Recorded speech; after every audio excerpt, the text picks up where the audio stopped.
أعوذ بالله من الشيطان الرجيم. بسم الله الرحمن الرحيم. الذين آمنوا وهاجروا وجاهدوا في سبيل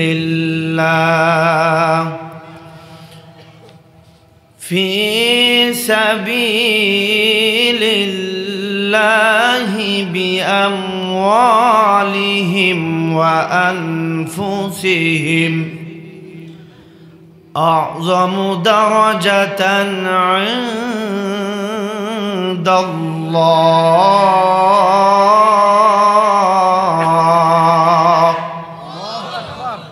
وأولئك هم الفائزون. وقال سبحانه وتعالى: إن الله وملائكته يصلون على النبي يا أيها الذين آمنوا صلوا عليه وسلموا تسليما. اللهم صل على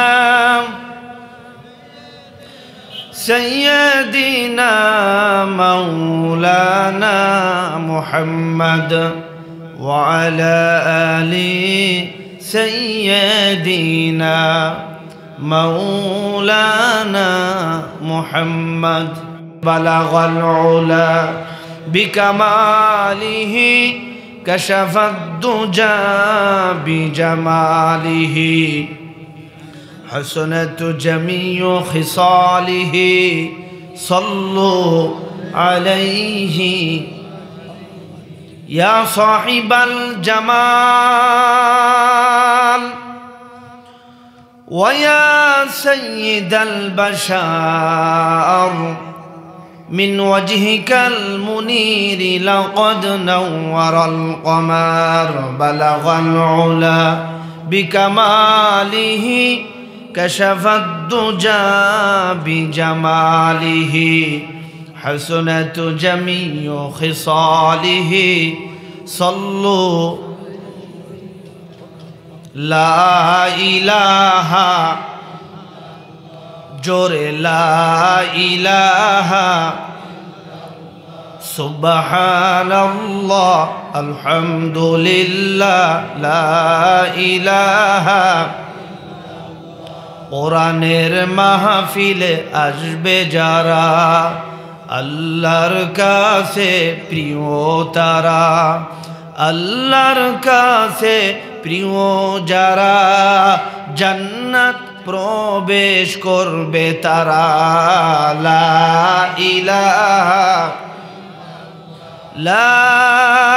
ইলাহা ইল্লাল্লাহু মুহাম্মাদুর রাসূলুল্লাহ। সকলে বলুন সাল্লাল্লাহু আলাইহি ওয়াসাল্লাম। আমার ভাইয়েরা, আমার বন্ধুগণ, আমি আপনাদের সামনে মহাগ্রন্থ আল কোরআন থেকে সূরা আত-তাওবা থেকে একটি আয়াতে কারিমা তেলাওয়াত করেছি। জোরে বলুন কোন সূরা? সূরা আত-তাওবা। আয়াত হচ্ছে 20 নম্বর আয়াত। এই সূরা আত-তাওবার 20 নম্বর আয়াত থেকে আমরা কথা বলবো। জোরে বলুন ইনশাআল্লাহ। বিস্তারিত ব্যাখ্যায় ঢোকার আগে একটু এর নাজিলের প্রেক্ষাপটটা আমরা একটু জেনে নেই। তার কারণ হলো নাজিল হয়েছে কোন সময়, কি জন্য, কোন কথার কারণে, এটা যদি আমরা জানতে পারি এই আয়াত থেকে আমরা শিক্ষা নিতে পারবো। কথা বলেন ঠিক না ঠিক? সূরাটির নাম সূরা আত-তাওবা। আয়াত সংখ্যা হচ্ছে 20। 10 নম্বর পারার 8 নম্বর পৃষ্ঠার শেষের দিকে নাজিল হয়েছিল 9ম হিজরিতে জিলকদ মাসে। আর যেই দিন নাজিল হয়েছিল ওই দিনটা সপ্তাহের ভিতরে শ্রেষ্ঠ দিন পবিত্র জুমার দিন। জোরে বলেন সুবহানাল্লাহ। আপনারা বলুন তো সপ্তাহের ভিতরে সবচাইতে দামি দিন কোনটি?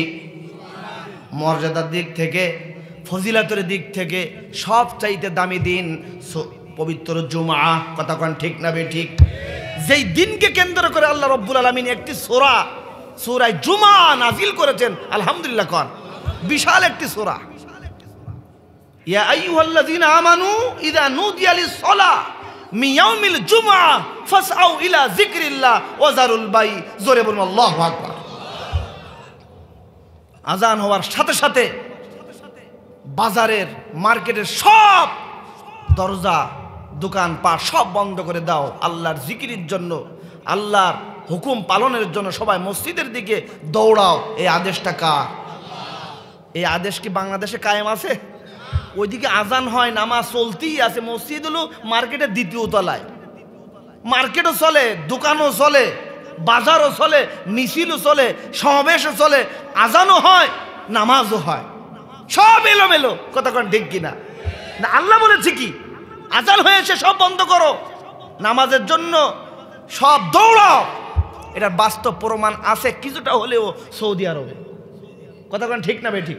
এই যে মুআল্লিম সাহেব বসে আছে, গত অক্টোবরে আপনাদের দোয়ায় আমরাও উমরা করে এসেছি। আমার একজন সাথী প্রায় লক্ষ টাকার পরিমাণ একটি স্বর্ণের গহনা কিনবেন। আমি সাথেই দাঁড়ানো মসজিদে নববীতে, নববীর সামনে যে মার্কেটগুলো আছে, তো একটি স্বর্ণের গহনা কিনবে প্রায় ৯৫,০০০ টাকা দাম। এদিক থেকে আজান হয়ে গেল, নামাজের সময় হয়ে গেল, সাথে সাথে বললেন এ হাজ্জি দূর হও, বের হও। এখন না, দোকান ঝটপট করে বন্ধ করে দিল, স্বর্ণগুলো ওখানেই রেখে দিল। এরপর আমাদেরকে বের করলেন, এ হাজ্জি বের হয়ে যান, আবার নামাজের পরে আইসেন। প্রায় লাখ লাখ টাকার বেচা কেনা সব বন্ধ। আর আমাদের দেশে আমি মুসলমান, যে কাঁচা মরিচ, কাঁচা তরকারি আর আজান নামাজ পরে আমার কাঁচা মাছটা আগে দেন, কাঁচা মরিচটা আগে দেন। এটা ছোট্ট একটা উদাহরণ দিলাম। সব চলছে, পাশে আজান হচ্ছে।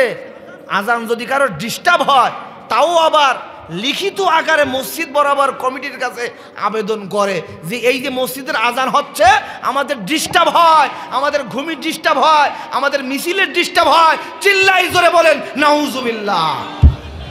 এই ৯০% মুসলমানের দেশ, হাজার হাজার লাখ লাখ মসজিদের দেশ।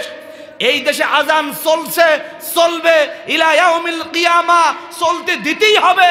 এটা মুসলমান জনগণের অধিকার, আল্লাহর বড়ত্ব দুনিয়ায় চলতে থাকবে। তুমি যতই আবেদন করে আজানের জন্য তুমি আবেদন করো, তোমার যদি ভালো না লাগে, যেই দেশে উলুধ্বনি হয় ওই দেশে চলে যেতে পারো, কিন্তু বাংলার জমিনে আজান ছিল, আছে, থাকবে। কথা বলেন ঠিক না বেঠিক? এর কয়েকদিন আগের ঘটনা, চট্টগ্রামে নাদের খান, কি খান, স্ত্রীর নাম হাসিনা খান, উভয় দাম্পত্য মিলে লিখিত আকারে মসজিদ কমিটির কাছে লিখিত বরাবর দিছে যে এই আজান এত শব্দ হওয়ার কারণ কি, এ তো ঘুমের ডিস্টার্ব হয়। নাউজুবিল্লাহ কোন? অথচ এই আজানের ভিতরে বান্দার কল্যাণের জন্য, বান্দার মঙ্গলের জন্য আহ্বান করা হয়। কথা কোন ঠিক কিনা? যখন গান বাজনা হয়, কনসার্ট হয়, মিছিল হয়, তখন তার কানে ঢোকে না, আজান বুঝি তার ডিস্টার্ব হয়। বুঝতে হবে, যার আজান সহ্য হয় না, যতই বড়ই মুসলমান হোক না কেন, বুঝতে হবে জন্মের শুরুতে তার কানের ভিতরে আজানের ধ্বনি দেওয়া হয় না। এই আজান দিয়েই তো আমরা পৃথিবীতে এসেছি, আজান শুনেই তো আমরা পৃথিবীতে আলোর মুখ দেখেছি। কথা কোন ঠিক না বেটি? আর আজানের বিরোধিতা করা হয় এই বাংলাদেশে, এই মুসলমানদের দেশে, মসজিদের দেশে, মাদ্রাসার দেশে। আল্লাহ হিদায়াত দিক, আল্লাহ বুঝার তৌফিক দিক। জোরে বলো না আমিন। বলতেছিলাম সূরা তাওবা, মনে আছে?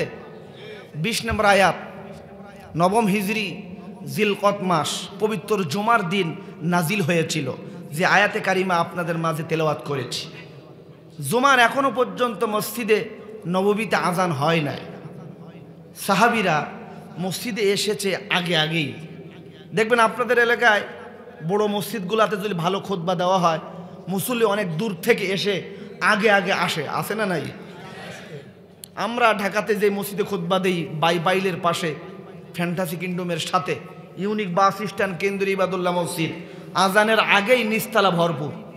আপনাদের রাজশাহীতেও বড় বড় শহর, বড় বড় মসজিদগুলোতে এই অবস্থা হয়।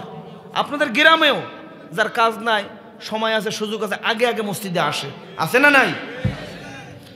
আমার ভাইয়েরা, বিশ্বনবীর জামানায় সাহাবা আজমাইনগুলি অসংখ্য সাহাবীরা জুমার এখনো পর্যন্ত আজান হয় নাই, মসজিদে এসেছে জুমার নামাজের জন্য, জুমার ফজিলতের জন্য আগে আগে এসেছে। সাহাবীদের ভিতরে একটি প্রশ্ন উঠেছে, আচ্ছা বলেন তো দেখি, আল্লাহর কাছে সবচাইতে দামি কারা? আর কোন কোন কাজ করলে আল্লাহ রব্বুল আলামিনের কাছে সবচাইতে দামি হওয়া যায়? আপনারা বলুন তো, বাংলাদেশে 90% মুসলমান, সব মুসলমানদের দাম কি আল্লাহর কাছে সমান? 5 ওয়াক্ত নামাজ পড়ে, জুমার নামাজ পড়ে, তাহাজ্জুদ পড়ে, আবার সাপ্তাহিক নামাজ পড়ে, আবার সপ্তাহে আসে না, বছরে একবার আসে, নামাজ পড়ে, রোজা রাখে, হজ করে, আবার ইসলামী আন্দোলনের বিরোধিতা করে, আল্লাহর আইনকে মানতে চায় না, বিভিন্ন শ্রেণীতে বিভক্ত। আল্লাহর কাছে সবাই কিন্তু সমান না। নামাজ পড়ে, রোজা রাখে, হজ করে, যাকাত দেয়, কিন্তু নির্বাচন আসলে ইসলাম বিরোধী করে, আসে না নাই? তা সবার মর্যাদা তো এক না। একটা ক্লাসের ভিতরে সব ছাত্রের মর্যাদা, রেজাল্ট একরকম থাকে না, পয়েন্টের দিক থেকে এগিয়ে থাকে, কেউ A+, কেউ গোল্ডেন A+, এভাবে বিভিন্ন রেজাল্ট পেতে থাকে। কতক্ষণ ঠিক না ভাই? ঠিক। আমার ভাইয়েরা, সাহাবীদের ভিতরে প্রশ্ন উঠল, আল্লাহর কাছে সবচাইতে দামি কারা? কোন কোন কাজ করলে সবচাইতে দামি হওয়া যায়? এর ভিতরে মসজিদে নববীর ভিতরে কিছুক্ষণের মধ্যেই জুমার আজান হয়ে গেল। জুমার আজান যখন হয়ে গেল, হযরত ওমর রাদিয়াল্লাহু তাআলা আনহু তিনি মসজিদের ভিতরে প্রবেশ করলেন। মসজিদের ভিতরে প্রবেশ করে সাহাবীদেরকে বললেন, ও আল্লাহর রাসূলের সাহাবীরা, নিজেদের মধ্যে মত পার্থক্য করার কোনো প্রয়োজন নাই, কোনো দরকার নাই। কেউ কেউ বলছেন, আল্লাহর প্রতি ঈমান যারা আনবে, রাসূলের প্রতি ঈমান যারা আনবে, আর এই যে বাইতুল্লাহ কাবা ঘর, এই বাইতুল্লাহ কাবা ঘরের যারা খেদমত করবে, আর এই বাইতুল্লাহ কাবা ঘরের মেহমান হাজী সাহেবদেরকে যারা জমজমের পানি পান করাবে, আল্লাহ রব্বুল আলামিনের কাছে তাদের দাম, তাদের মর্যাদা সবচাইতে বেশি। অন্যান্য সাহাবীরা বললেন, ও সাহাবীরা, না না না, ঈমান তো আনাই লাগবে, আল্লাহর প্রতি আনতে হবে, রাসূলের প্রতি আনতে হবে, বাইতুল্লাহর খেদমত করতে হবে, বাইতুল্লাহর মেহমানদেরকে পানি পান করাতে হবে, এগুলো তো করতেই হবে। তার পাশাপাশি আল্লাহর জমিনে দিন প্রসার আর দিন প্রতিষ্ঠার জন্য যাদের যত বেশি অবদান, কোরবানি, স্যাক্রিফাইস, রক্ত, তাদের অবদান, তাদের দাম, তাদের মর্যাদা আল্লাহ রব্বুল আলামিনের কাছে সবচাইতে বেশি। চিৎকার দিয়ে জোরে বলুন আলহামদুলিল্লাহ। সাহাবীদের ভিতরেও দুইটা গ্রুপ মত পার্থক্য দেখা শুরু হয়েছে। কেউ বলছে ঈমান আনবে, বাইতুল্লাহর খেদমত করবে, আর বাইতুল্লাহর মেহমানদেরকে সেবা করবে, জমজমের পানি পান করাবে। এখনো আপনারা যারা মক্কা শরীফে গিয়েছেন, সৌদির মানুষ যদি আপনাকে পেয়ে যায়, আপনাকে জমজমের পানি দেবে, খুরমা দেবে, খেজুর দেবে, আতর দেবে, মেসওয়াক দেবে, জাইতুনি তেল দেবে, হাদিয়া তওবা দেবে। এখনো সেই রীতি আছে। অনেক খেদমত করে হাজী সাহেবদেরকে পাইলেই।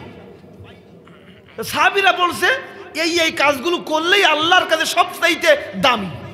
আবার কিছু কিছু সাহাবী যারা জ্ঞানবান, যারা জ্ঞানের দিক থেকে এগিয়ে, তারা বলছে, না, এগুলো তো করতে হবে, এগুলো করবে, তার পাশাপাশি আল্লাহর জমিনে দিন প্রসার, কোরআন প্রসার আর কোরআন প্রতিষ্ঠার জন্য যাদের যত বেশি অবদান, কুরবানি, স্যাক্রিফাইস, রক্ত, জেল, মামলা, হামলা, সবচাইতে বড় অবদান কোরআনের জন্য যাদের যত বেশি, আল্লাহর কাছে তাদের মর্যাদা ততই বেশি। আলহামদুলিল্লাহ। সাহাবীদের মধ্যে মতপার্থক্য দেখা শুরু হয়েছে। এর মধ্যে হযরত ওমর তিনি মসজিদে প্রবেশ করলেন। আলহামদুলিল্লাহ। হযরত ওমর গরম না নরম?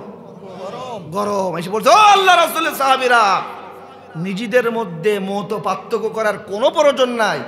কিছুক্ষণের মধ্যেই জুমার আজান হয়েছে, আল্লাহর নবী বিশ্ব নবী তিনি মসজিদে আসবেন, তাকেই আমরা প্রশ্ন করব, তিনি বলে দিবেন কাদের মর্যাদা সবচেয়ে বেশি। ঠিক না ভাই? ঠিক। জুমার আজান হয়ে গেল, বিশ্বনবী সাল্লাল্লাহু আলাইহি ওয়াসাল্লাম তিনি মসজিদে প্রবেশ করলেন, খুতবা দিলেন, নামাজ পড়ালেন। সাহাবীদের পক্ষ থেকে হযরতে ওমর তিনি হাত উঁচু করে বললেন, ইয়া রাসূলুল্লাহ, ইয়া হাবিবাল্লাহ, আপনি বলে দিন আপনার এই বিশাল সাহাবীদের ভিতরে কিয়ামত পর্যন্ত যত উম্মত আসবে সবচাইতে আল্লাহর কাছে দামি কারা, আর কোন কোন আমল করলে, কোন কোন কাজ করলে আল্লাহর কাছে সবচাইতে দামি হওয়া যায়। নবী আমার মিম্বারে বসে আছেন, কোনো জবাব দিচ্ছেন না, উত্তর দিচ্ছেন না। তার কারণ হলো নবীজি তার মন থেকে যা কিছু বলতেন মন থেকে বলতেন না, আল্লাহর ওহী দিয়েই বলতেন। কথা কোন ঠিক না ভাই? ঠিক। আল্লাহর নবী অপেক্ষায় আছেন, দেখি সাহাবী আজমাইনদের প্রশ্নের জবাব আল্লাহর পক্ষ থেকে কোনো মেসেজ, কোনো ওহী আসে কিনা। নবী আমার বসে আছেন, তার কারণ হলো নবীজি মন থেকে কোনো কথা বলে নাই। ইন হুয়া ইল্লা ওয়াহয়ু ইউহা ওয়ালাউ তাকাওয়ালা আলাইনা বাদাল আকাওয়িল। যা বলেছেন সবটা কার ওহী? ওয়ালাউ তাকাওয়ালা আলাইনা বাদাল আকাওয়িল। একটা কথা নিজের মন থেকে বানিয়ে বানিয়ে বলে নাই। আজকে আমাদের সমাজে আমরা যখন মাইক পাই, বড় বড় দায়িত্বশীল নেতারা যখন মাইক পায়, যা ইচ্ছা এই জবান দিয়ে যা ইচ্ছা তাই বলে। প্রত্যেকটার কথার হিসাব দিতে হবে। কথা কোন ঠিক না বে? ঠিক। আমার ভাইয়েরা, কিছুক্ষণের মধ্যেই আল্লাহ রব্বুল আলামিনের পক্ষ থেকে হযরতে জিবরাইল আলাইহিস সালাতু সালাম তিনি আসলেন, এসে বলছি, ইয়া রাসূলুল্লাহ, ইয়া হাবিবাল্লাহ, আপনি আর দেরি করবেন না, আপনি আপনার সাহাবীদেরকে প্রশ্নের জবাব উত্তরটা আপনি দিয়ে দেন। এই নেন সূরা আত-তাওবার 20 নম্বর আয়াত। সঙ্গে সঙ্গে এই আয়াতে কারিমা নাজিল হয়ে গেল। জোরে বলুন আলহামদুলিল্লাহ। নবী আপনি বলুন, আল্লাযীনা আমানু ওয়া হাজারু ওয়া জাহাদু ফি সাবিলিল্লাহ। আল্লাহু আকবার। নবী আপনি বলে দিন, আল্লাযীনা আমানু, যে বা যাহারা আল্লাহর প্রতি ঈমান আনবে, ওয়া হাজারু, ঈমান আনলেই হবে না, ঈমানের পথে টিকে থাকতে গিয়ে মাঝে মধ্যে হিজরত করা লাগতে পারে। ওয়াজাহাদু ফি সাবিলিল্লাহ, আর আল্লাহ রাস্তায় সংগ্রাম করবে, জিহাদ করবে, প্রচেষ্টা করবে। বিআমওয়ালিহিম ওয়া আনফুসিহিম, জান দিয়ে, মাল দিয়ে, সময় দিয়ে, মেধা দিয়ে, জীবন দিয়ে, এই কাজ যারা করবে, আল্লাহ রাব্বুল আলামিন বলেন, নবী আপনি জানান, আযমু দারজাতান ইনদাল্লাহ ওয়া উলাইকা হুমুল ফাইজুন। আল্লাহ রব্বুল আলামিনের কাছে ওই সমস্ত ব্যক্তিদের মর্যাদা সব চাইতেই বেশি। ওয়া উলাইকা হুমুল ফাইজুন, তাদের কোনো দুঃখ নাই, চিন্তা নাই। জোরে বলুন আল্লাহু আকবার। সূরা আত-তাওবা 20 নম্বর আয়াতে কারিমা নাজিল হয়ে গেল। আমরা মূল তরজমাটা শুনলাম, আলহামদুলিল্লাহ। এবার 1 নম্বর প্রশ্ন হচ্ছে, আল্লাযীনা আমানু, এখানে আমরা যারা আছি আমাদের সবার কি 100% ঈমান কি আল্লাহর প্রতি আছে? আসে কার কার? 2 হাত তুলে আল্লাহকে দেখান। আল্লাহ 100% ঈমান বাংলাদেশে বড়ই অভাব। জুমার দিন মুসল্লি জায়গা হয় না, ছাদ, রাস্তা, দোকানপাট সব ব্লক হয়ে যায় শহর মসজিদগুলোতে। আর ফজরের নামাজে 2 থেকে 2.5 কাতার মসজিদ সব ফাঁকা। কথা কোন ঠিক কিনা? তাহলে 1 নম্বর উদাহরণ, ঈমান সবার কি আছে? বাইনাল আবদি ও বাইনাল কুফরি তারকু সালাহ। আল্লাহর যে বান্দা, আল্লাহর যে মোমেন, গোলাম, আর কাফের তারাও তো আল্লাহর বান্দা, এদের দুজনের মধ্যে পার্থক্যই হচ্ছে সালাহ, নামাজ। কথা কোন ঠিক কিনা? একটা বিল্ডিং এর ভিতরে আপনি 3 তলায় থাকেন মুসলমান, 4 তলায় হিন্দু, 2 তলায় খ্রিস্টান। শহরগুলোতে থাকতে পারে কি পারে না? একই বাজারে, একই দোকানে মার্কেট কিনা বেচা, একই পুকুরে গোসল, একই বাসের ভিতরে, কিন্তু কারা মুসলমান, কারা হিন্দু, কারা বৌদ্ধ, কারা খ্রিস্টান, এর পার্থক্যই হচ্ছে নামাজ। কথা কোন ঠিক না ভাই? ঠিক। আমার ভাইয়েরা শুধু তাই নয়, আপনাদের এলাকার মসজিদের মিনার থেকে আযান আসবে, হাইয়া আলাস সালাম, হাইয়া আলাস সালাম, নামাজের দিকে আসো, নামাজের দিকে আসো। যারাই নামাজের দিকে আসবে, হাইয়া আলাল ফালাহ, আল্লাহ রাব্বুল আলামিন তাদেরই কপাল কল্যাণ খুলে দেবে। আলহামদুলিল্লাহ। তা ফজরের সময় এই আহ্বান করা হয়েছে, মসজিদে 100 ভাগের ভিতরে মাত্র 10 ভাগ লোক মসজিদে আসলো, আর 90% লোক সব আরামে এই শীতের মধ্যে কম্বল, বিদেশি কম্বল গায়ে দিয়ে আরাম ফরমাচ্ছে। নামাজ পড়লি তো পড়ছে, না পড়লি তো না পড়ছে, একক তো দ্বিয়ক তো সাপ্তাহিক। এজন্য আমি আমার ভাষায় বলি, এই দেশের নামাজের শ্রেণী হচ্ছে 5 শ্রেণী। কয় শ্রেণী? একটা হচ্ছে শুকুর আলী মুসলমান, আছে আপনাদের দেশে? শুকুর আলী মুসলমান, শুধু শুক্রবারে শুক্রবারে আসে, আছে না নাই? আবার এক শ্রেণী আছে শুক্রবারেও সময় পায় না, এত busy, I am very busy, রাজনীতি করে, ব্যবসা করে, চাকরি করে, সময়ই পায় না। সে বছরে একদিন আসে, ঈদের দিন নতুন জামা কাপড় পরে আতর সুরমা লাগিয়ে সবার আগে ইমামের পিছনে, তার নাম দেওয়া হয়েছে ঈদ আলী মুসলমান। কি মুসলমান? ঈদ আলী। আবার কিছু মুসলমান আছে শবে বরাত খুব মর্যাদাপূর্ণ রাত শুনছে, ঢাকার শহরে হাই হাই কি কারবার, সারা রাত, সারা বছরের নামাজ এক রাতেই শেষ, আছে না নাই? আপনাদের রাজশাহী কি আছে, ঢাকায় বেশি আছে। শবে বরাত এমন একটা মর্যাদা মনে করে, মনে হয় লাইলাতুল কদর আজকেই নাজিল হবে। ঠিক না বে? ঠিক। এরপরে এইভাবে বিভিন্ন বাৎসরিক, সাপ্তাহিক, সিজনিল মুসলমান হয়ে কোনো লাভ নাই। আপনাকে আমাকে মুসলমান হতে হবে, 5 ওয়াক্ত নামাজি হতে হবে। কথা বলেন ঠিক না বে? ঠিক। তাহলে আপনারা বললেন সবার ঈমান আছে, এখন একটু হিসাবটা মিলাই নেন যে কারা 5 ওয়াক্ত নামাজ পড়ে আর কারা সাপ্তাহিক পড়ে। বাইনাল আবদি ওয়া বাইনাল কুফরি তারকুস সালাহ। আপনার তো ঈমান নাই, এখনো সময় আছে। আল্লাযিনা আমানু 1 নাম্বার 100% ঈমান আনার পরেই প্রথম আমল হচ্ছে 5 ওয়াক্ত নামাজ জামাতের সাথে আদায় করা। কথা বলেন ঠিক না বে? ঠিক। আমার ভাইয়েরা, 2 নাম্বার উদাহরণ দিচ্ছি, ঈমান আছে কার কার একটু দেখেন। মসজিদে ইমাম বয়ান করছে, পর্দার বয়ান, রোজার বয়ান, নামাজের বয়ান, কোনো বাধা নাই। সবাই মনে মনে সমর্থন দেয়, হুজুর হ্যাঁ পর্দা করা দরকার, মা বোনগুলি পর্দায় ঢোকার দরকার, নামাজের বয়ান, হ্যাঁ নামাজ পড়া দরকার, যাকাত, হ্যাঁ যাকাতও পড়া দরকার, হজ, হুজুর আমি তো হজ করেছি, সবাই মেনে নেয়।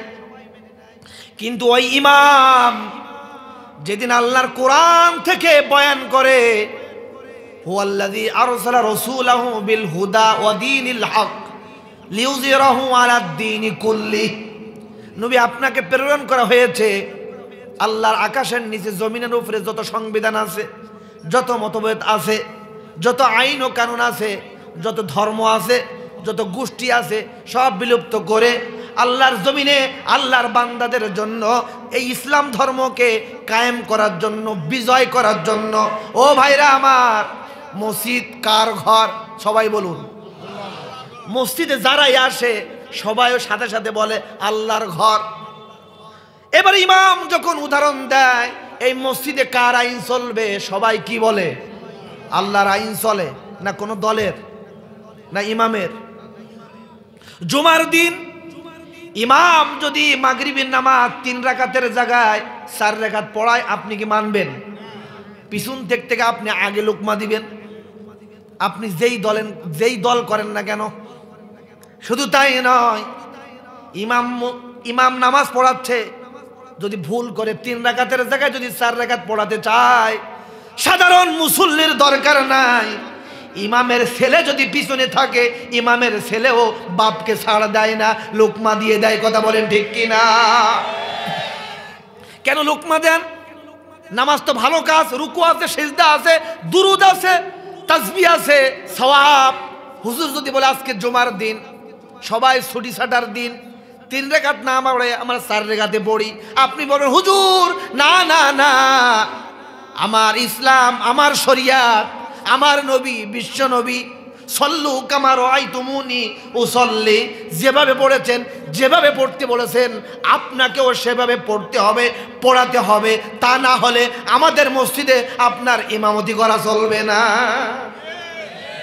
আমার ভাইয়েরা সবাই একমত, কিন্তু এই ইমাম যখন কোরআন থেকে বলবে, কোরআনের রাজ কায়েম করতে হবে, জমিনে সব যদি চলতে পারে, আল্লাহর আইন দিয়ে দেশ চলুক, সমাজ চলুক, রাষ্ট্র চলুক, বিচার বিভাগ চলুক, আমরাও চলি, তোমরাও চলো, এই কথা যখন হুজুর বলা শুরু করে, পিছন দিক থেকে অনেকেই মাথা নিচা করে বলে এই যে ইমাম এখন রাজনীতির দিকে যাচ্ছে। কথা কোন ঠিক কিনা?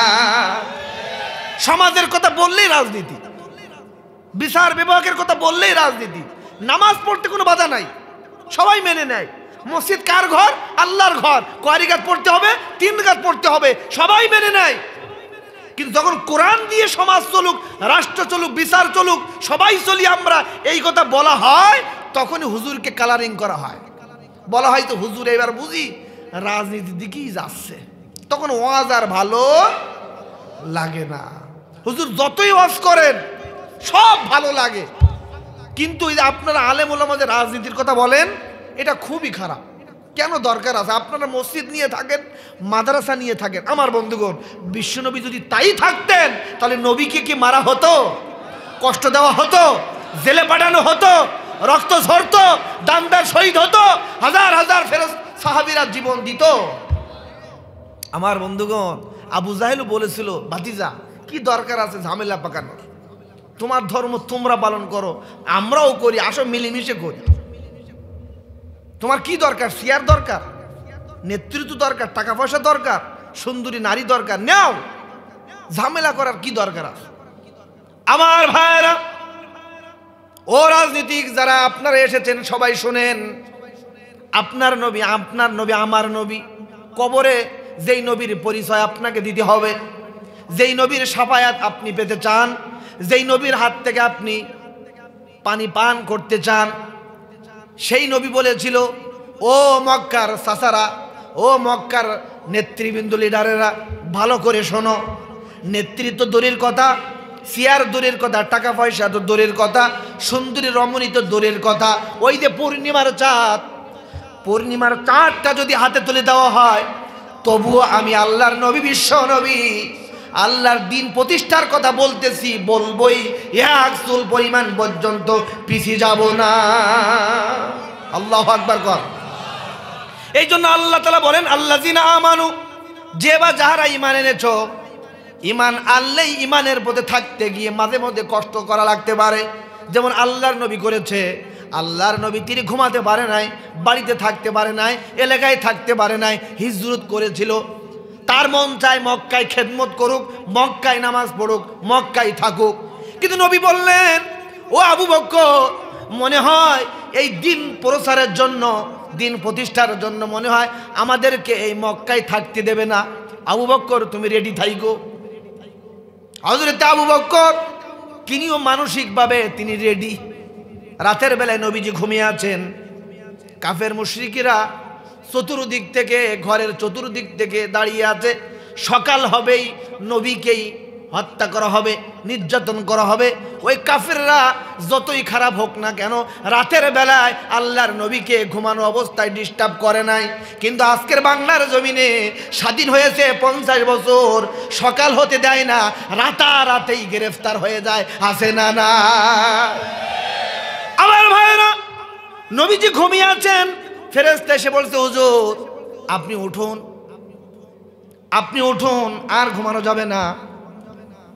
চতুর্দিক থেকে কাফেররা দাঁড়িয়ে আছে, আপনাকে কষ্ট দিবে। আল্লাহর নবী ঘুম থেকে উঠলেন। এই হিজরতের ঘটনা আপনারা সবাই জানেন, কথা কোন ঠিক কিনা? নবীজি বের হয়ে দেখলেন চতুর্দিক থেকে দাঁড়িয়ে আছে, শাহওয়াতিল ওযু করে এক মুষ্টি বালু ছেড়ে দিলেন।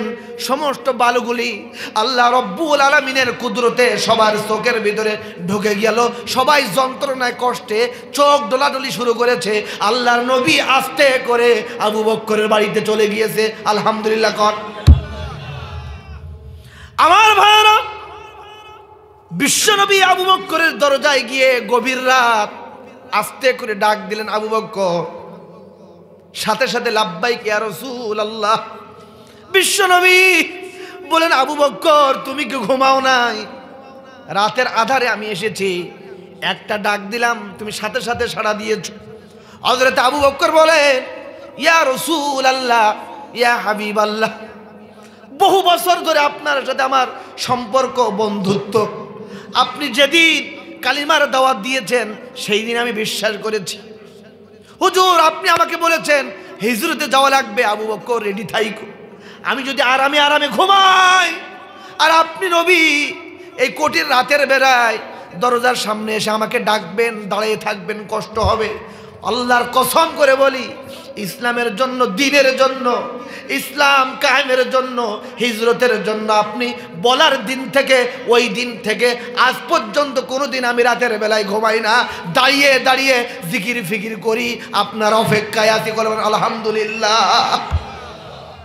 আমার বন্ধুগণ, নবীজি একদিন আয়েশাকে ডাক দিয়ে বলছে, আয়েশা রে, তুমি কি বলতে পারো আকাশের যে কোটি কোটি তারকা, সমস্ত তারকার চাইতে সব তারকা যদি এক পাল্লায় দেওয়া হয়, আর আমার একজন সাহাবী আছে তার সারা জীবনের আমল যদি অপর পাল্লায় দেওয়া হয়, সমস্ত কোটি কোটি তারকার চেয়ে আমার ওই সাহাবীর আমলের পাল্লা ভারী হবে। জোরে বলুন আল্লাহু আকবার। তুমি কি বলতে পারো কোন সাহাবী হতে পারে? হযরত আয়েশা বলতেন, হুজুর আমি কিভাবে বলবো, আল্লাহই ভালো জানে, আর তার হাবিবে বলতে পারে। কিন্তু হযরত আয়েশার মনের ধারণা, যদি নবীজি কারোর কথা বলে থাকে তাহলে আমার বাবা হযরত আবু বকরের কথাই বলবেন। আলহামদুলিল্লাহ। নবীজি বললেন, আয়েশা আমি তো শেষ নবী, আমার পরে কোনো নবী আসবেন না। কিন্তু আমার পরে যদি কোনো নবী হয়ে আসতো, হযরত ওমর রাদিয়াল্লাহু তাআলা আনহুকে আল্লাহ পাক নবী বানিয়ে পাঠাতেন।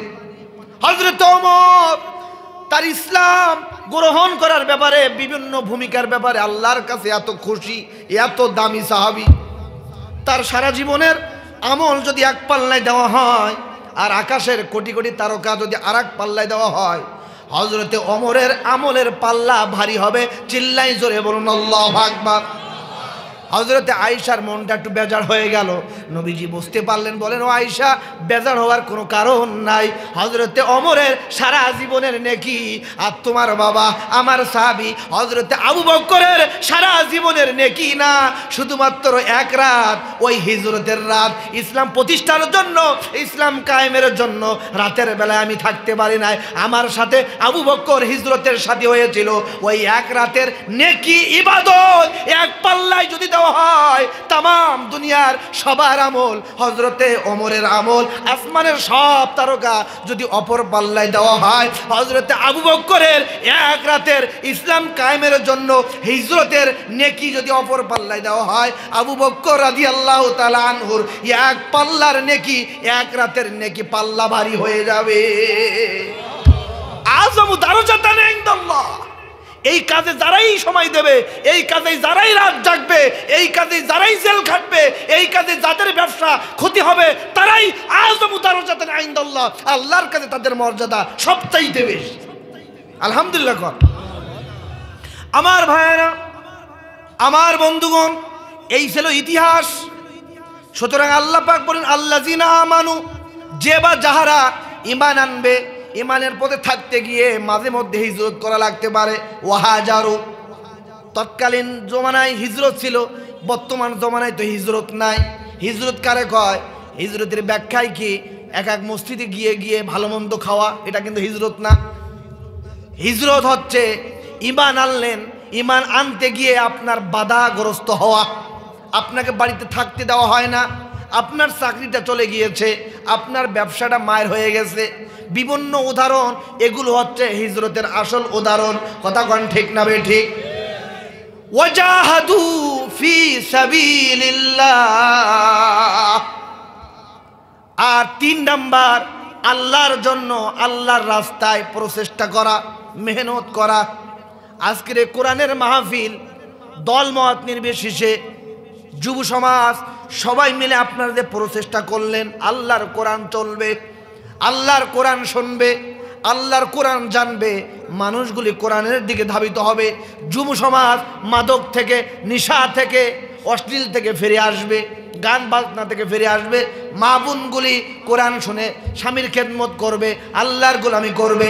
এই যে প্রচেষ্টা করলেন, মেহনত করলেন, ফিকির করলেন, ওয়াজাহাদু ফি সাবিলিল্লাহ, আল্লাহর জমিনে, এটাও একটা জিহাদের অংশ।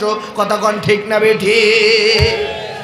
ঈমান আনলেন, হিজরত করবেন, ওয়াজাহাদু ফি সাবিলিল্লাহ, আল্লাহর জমিনে দিন প্রচারের জন্য, দিন প্রতিষ্ঠার জন্য আপনারা প্রচেষ্টা করবেন। এই 3টা কাজ যদি করতে পারেন, এই 3টা কাজ করতে গিয়ে 2টা জিনিস লাগবে। জোরে বলুন কয়টা? আরো জোরে বলুন কয়টা? বিআমওয়ালিহিম ওয়া আনফুসিহিম। মাঝে মধ্যে এই কাজ করতে গিয়ে সম্পদ দেওয়া লাগতে পারে, টাকা পয়সা দেওয়া লাগতে পারে। বিআমওয়ালিহিম ওয়া আনফুসিহিম, মাঝে মধ্যে আল্লাহর দিন টিকিয়ে রাখতে গিয়ে, আল্লাহর নবীর শান মান মর্যাদা ধরে রাখতে গিয়ে মাঝে মধ্যে সাহাবীদের মতন রক্ত এবং জীবনও দেওয়া লাগতে পারে। কথা বলেন ঠিক না ভাই? ঠিক। এই কাজ যদি করতে পারেন, আযমু দারাজাতান ইনদাল্লাহ, আল্লাহর কাছে, ওই দেশের ভিতরে ওই ইমানদারদের মর্যাদা আল্লাহর কাছে সবার উপরে। জোরে বলুন আল্লাহু আকবার। আমার ভাইরা, শুধু তাই নয়, আল্লাহ পাক অন্য জায়গায় বলেন, ইন্নাল্লাহা ইউহিব্বুল্লাযীনা ইউকাতিলুনা ফি সাবিলিল্লাহি সাফফান কাআন্নাহুম বুনয়ানুম মারসুস। যারা ঐক্যবদ্ধ হয়ে সীসা ঢালা প্রাচীরের ন্যায় দাঁড়িয়ে আল্লাহর দিনকে, আল্লাহর রজ্জুকে আঁকড়িয়ে ধরবে, এগিয়ে নিয়ে চলবে, আল্লাহর কাছে তাদের মর্যাদা সবচাইতে বেশি। বলুন আলহামদুলিল্লাহ। আমার ভাইয়েরা, আমার বন্ধুগণ, এই জন্য তরুণ আর যুবক ভাইয়েরা, আপনারা আজকের এই মাহফিল আয়োজন করেছেন। আমি আগেও বললাম, একটা সমাজের ভিতরে মেরুদণ্ড, একটা সমাজের প্রাণ শক্তি এই যুব সমাজ। একসময় এই দেশের যুবকরা কনসার্টের আয়োজন করত, একসময় এই দেশের যুবকরা বিভিন্ন যাত্রাপালার আয়োজন করত, কিন্তু আজকে তামাম বাংলায় যুব সমাজের উদ্যোগে তাফসীর মাহফিল প্রতি রাতে আসে না নাই? চট্টগ্রাম, কক্সবাজার, সিলেট দিকে যাবেন, ছোট ছোট বাচ্চা 7-এ পড়ে, 8-এ পড়ে, দাখিল, ইন্টারমিডিয়েটে পড়ে, সব যুবকরা মিলে মুরব্বীদেরকে সাথে নিয়ে কোরআনের মাহফিল, বিশাল বড় বড় মাহফিল, বড় বড় ইসলামী স্কলার, বড় বড় বক্তাদেরকে নিয়ে এই তাফসীর মাহফিল শোনানোর জন্য এগিয়ে চলছে। বলুন আলহামদুলিল্লাহ। এই যুব সমাজের মর্যাদা ইসলামে কম না বেশি? আল্লাহর নবী যুবকদেরকে অনেক মর্যাদা দিয়েছেন। আমাদের সমাজে যুবকরা যদি মসজিদের প্রথম কাতারে এসে বসে, ইমাম এবং মুসল্লিরা কিছু কিছু বলে, এই যুবক তুমি এখানে কেন, যাও পিছনের দিকে যাও, আছে না নাই? এটা ঠিক নয়। নবীজি যুবকদেরকে কি মর্যাদা দিতেন। একবার এরকম তালিম হচ্ছে, একজন সাহাবী হযরতে জারির, তিনি পিছনের দিকে দাঁড়িয়ে আছে, জায়গা পায় নাই। নবীজি তার নিজের রুমাল, চাদর নিক্ষেপ করে দিল জারিরের দিকে। ও জারির, তুমি দাঁড়িয়ে কেন, বসো, আমার চাদরেই তুমি বসো। জোরে বলুন আল্লাহু আকবার। শুধু তাই নয়, কাল কিয়ামতের ময়দানে কঠিন মুসিবতের সময়, ভালো করে শোনেন হাদিস, আন উমরিহি ফিমা আফনা ওয়ান শাবাবিহি ফিমা আবলা। প্রত্যেকটা বনি আদমকে 5টা প্রশ্নের উত্তর দেওয়া লাগবে। জোরে বলুন কয়টা? হুজুরকে দেওয়া লাগবে, মুসল্লিকেও দেওয়া লাগবে, নেতা সাহেবদেরকেও দেওয়া লাগবে, পীর সাহেব হুজুরকেও দেওয়া লাগবে, মুরিদদেরকেও দেওয়া লাগবে। এই 5টা প্রশ্নের উত্তর না দেওয়া পর্যন্ত কোনো বনি আদম এক কদমও নড়তে পারবে না। জোরে বলুন কয়টা? নাম্বার 1, আন উমরিহি ফিমা আফনা। ও বান্দা, তোমাকে একটা জীবন দেওয়া হয়েছিল, 70, 80, 100 বছরের জীবন। কিভাবে কাটিয়েছো ভিডিওটা দেখাও, জবাবটা দাও। না দেওয়া পর্যন্ত এক কদমও সামনে যেতে পারবেন না। এরপরে বলা হবে ওয়ান শাবাবিহি ফিমা আবলা। ও আল্লাহর বান্দা, এই 60, 70, 100 বছরের ভিতরে তোমাকে একটা যৌবনের শক্তি দেওয়া হয়েছিল, যৌবনকাল। এই যৌবনকালটা তুমি কিভাবে কাটিয়েছো জবাব দাও। তাস খেলে খেলে, বিভিন্ন খেলাধুলা দেখে দেখে, নেতার পিছনে ঘুরঘুর করে, ঘুমিয়ে ঘুমিয়ে কিভাবে কাটিয়েছো যৌবনকালের প্রত্যেকটা সেকেন্ড হিসাব দেওয়া লাগবে কার দরবারে? এই 60, 70, 100 বছরের জীবনের ভিতরে সবচাইতে দামি, সবচাইতে মূল্যবান প্রত্যেকটা সেকেন্ডের অসংখ্য দাম হচ্ছে এই যৌবনকালের। আলহামদুলিল্লাহ। ফেরেশতাদেরকে বলবে, ফেরেশতারা দেখো তো এই বান্দার যৌবনকালের ইবাদতটা ঠিক আছে কিনা। তার এই 100 বছরের ইবাদতটা সামনে আনা হবে, দেখা হবে ছোটবেলায় তো ইবাদতই করে নাই, বুড়া বয়সে সব ভুল, বারবার উজু ছুটে যায়, জামাতে শরীক হতে পারে নাই, অসুস্থ মুরব্বী, বিছনায় পড়ে নামাজ পড়েছে, চেয়ারে পড়েছে, খালি ভুল আর ভুল। আচ্ছা সব বাদ দাও, যৌবনকালের সময়টা আনো সামনে। 15 থেকে শুরু করে 45 অথবা 50 এই সময়টা কই বের করো, দেখা হবে যৌবনকালে রব্বুল আলামিন 1 ওয়াক্ত নামাজ ছাড়ে নাই। যৌবনকালের রক্ত শক্তি ইসলামের পক্ষে স্লোগান দিয়েছে, তোমার নেতা আমার নেতা সাদামাতা না বিশ্বনবী স্লোগান দিয়েছে, তাহাজ্জুদ পড়েছে, ইসলামের পক্ষে কাজ করেছে। এই তরুণ যুব সমাজ মিলিয়ে আল্লাহর কোরআনের মাহফিল দিয়েছে, ইসলামের পক্ষে আন্দোলন করেছে, বিশ্বনবীকে গালি দিলিপ্পার জীবন বাজি রেখে ময়দানে নেমিয়েছে। মা বাবার কষ্ট দেয় নাই, মুরব্বীদেরকে সালাম দিয়েছে, সম্মান করেছে, শিক্ষকদেরকে পানিতে ফেলে দেয় নাই, শিক্ষকদেরকে মারে নাই, সম্মান মর্যাদা দিয়েছে, যৌবনকালটা হেফাজত রেখেছে। আল্লাহ বলবেন, ও ফেরেশতারা, মুরব্বী বয়সে যতই ভুল করেছে, ত্রুটি হয়েছে, সব মাফ করে এই যৌবনকালের সঠিক হওয়ার কারণে দাও জান্নাতুল ফেরদাউসে ঢোকায়। আলহামদুলিল্লাহ কর। নাম্বার 3, বান্দা কোন রাস্তায় ইনকাম করেছো, হালাল পথে না হারাম পথে, জবাব দাও। আজকে বাংলাদেশে টাকা যেদিক থেকে আসে সেদিক থেকে আমরা পকেটে ঢোকাই, আছে না নাই? কোনটা হালাল, কোনটা হারাম, কোনটা ন্যায়, কোনটা অন্যায়, কোনটা বৈধ, কোনটা জনগণের, এটা দেখা হয় না, সব খাটের তলায় ঢুকাই দেওয়া হয়, আছে না নাই?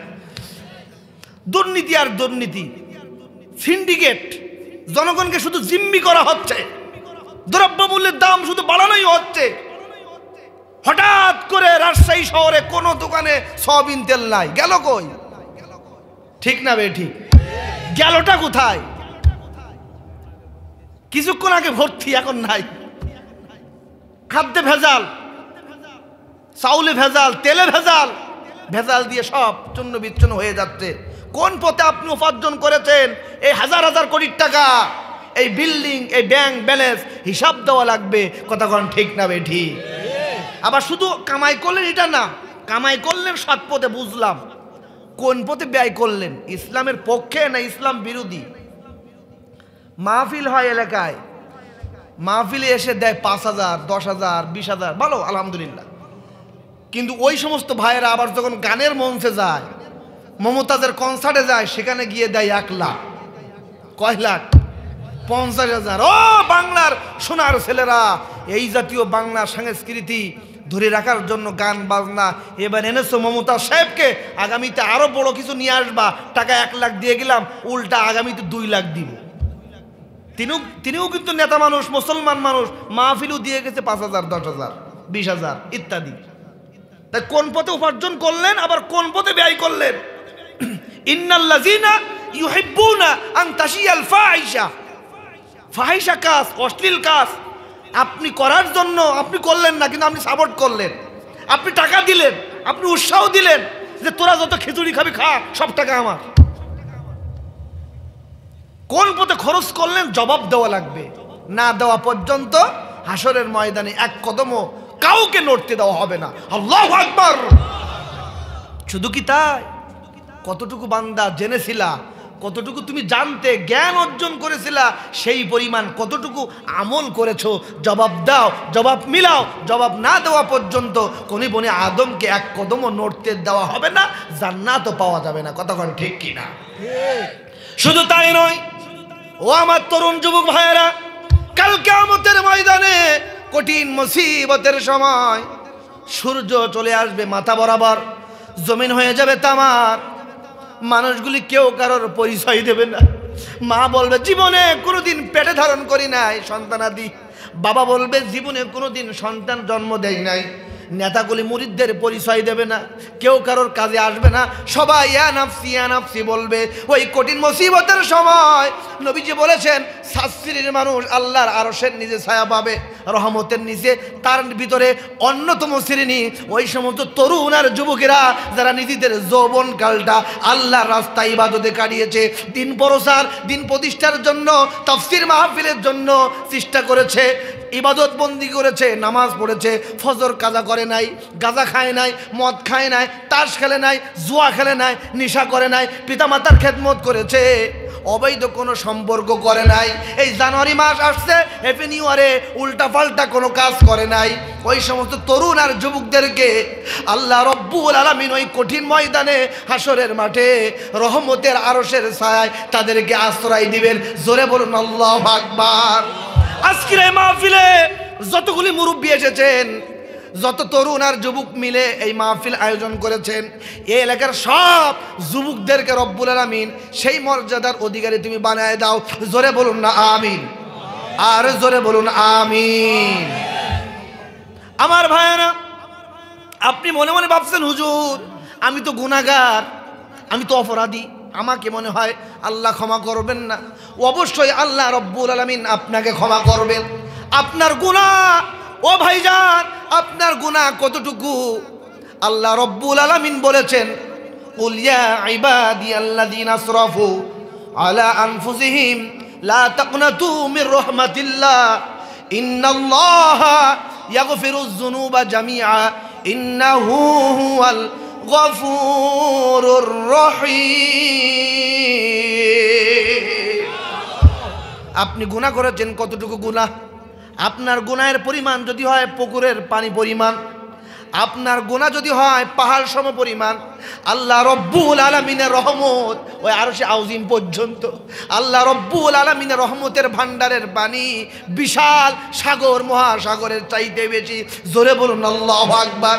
ফিরে আসো, ছেড়ে দাও, সিলিন্ডার করো, অনুতপ্ত হও, লজ্জিত হও। ইয়া আইয়ুহাল্লাযীনা আমানু তুবু ইলাল্লাহি তাওবাতান নাসুহা। খাঁটি তওবা করো, তওবাই নাসুহা করো। তওবা করতে দেরি, চোখের পানি ফেলতে দেরি, আল্লাহ রব্বুল আলামিন অবশ্যই আপনার গুনাহ মাফ করে দেবে। জোরে বলুন আলহামদুলিল্লাহ। এবার আপনারা বলুন তো, এখানে আমরা যারা আছি আমাদের সবার গুনাহ আছে না নাই? পৃথিবীর কেউ জানে না, একজন জানেন, তিনি কে?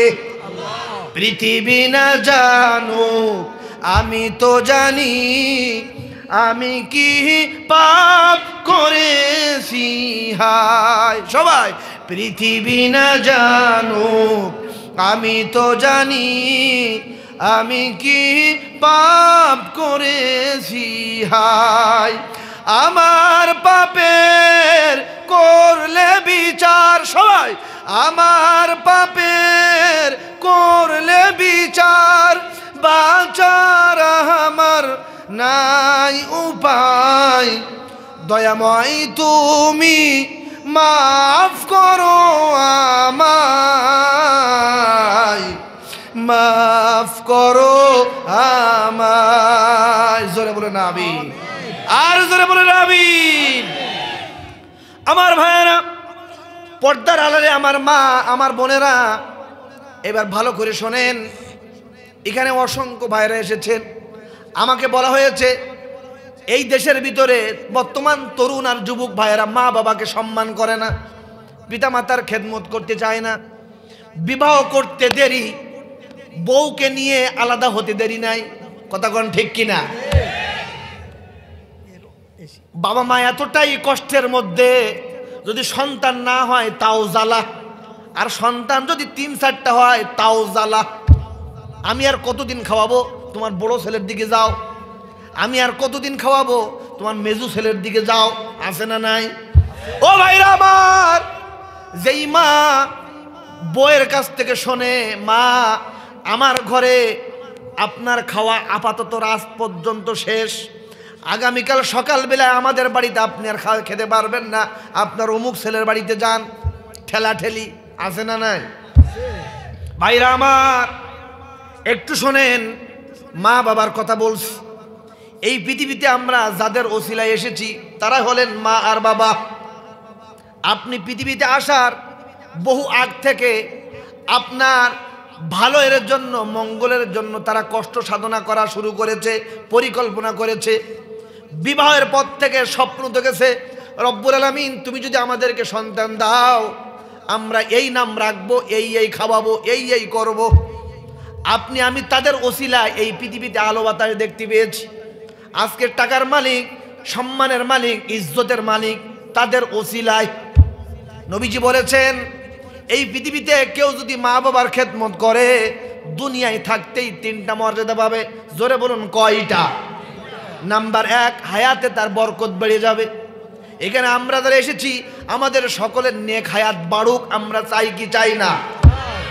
নাম্বার 2, যদি আপনি রিজিকের রাস্তা প্রশস্ত করতে চান, কোটিপতি যদি হতে চান, টাকাওয়ালা যদি হতে চান, পিতামাতার খেদমতের কোনো বিকল্প নাই।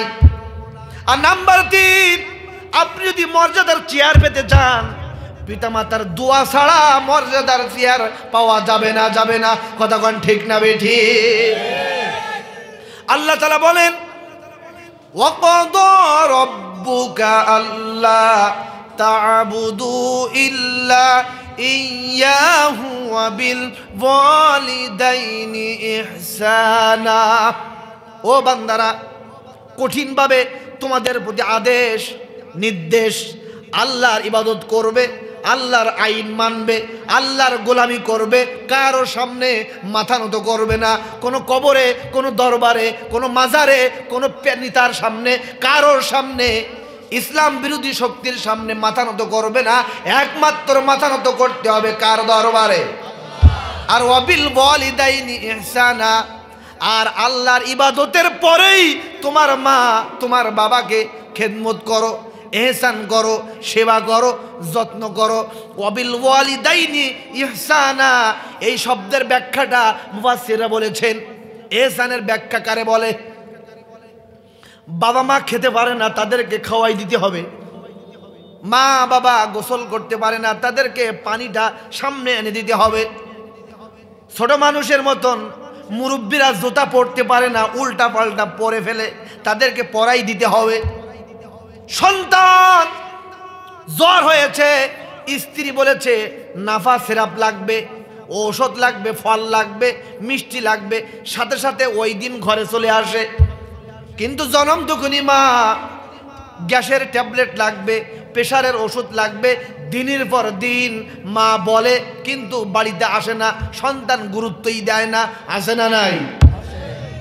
আপনি যখন ছোট ছিলেন, আপনার মা আপনার বাবা মাথার ঘাম পায়ে ফেলে আপনাকে আমাকে বড় করেছে। বাবা রোদ দেখে নাই, বৃষ্টি দেখে নাই, ঝড় দেখে নাই। তৎকালীন যুগে এই রাস্তাঘাট এতটা ভালো ছিল না, হেঁটে হেঁটে বাজারে যেত, সন্তানের জন্য সবরি, কলা, ডিম, ভালো ভালো জিনিস সন্তানের জন্য নিয়ে আসতো।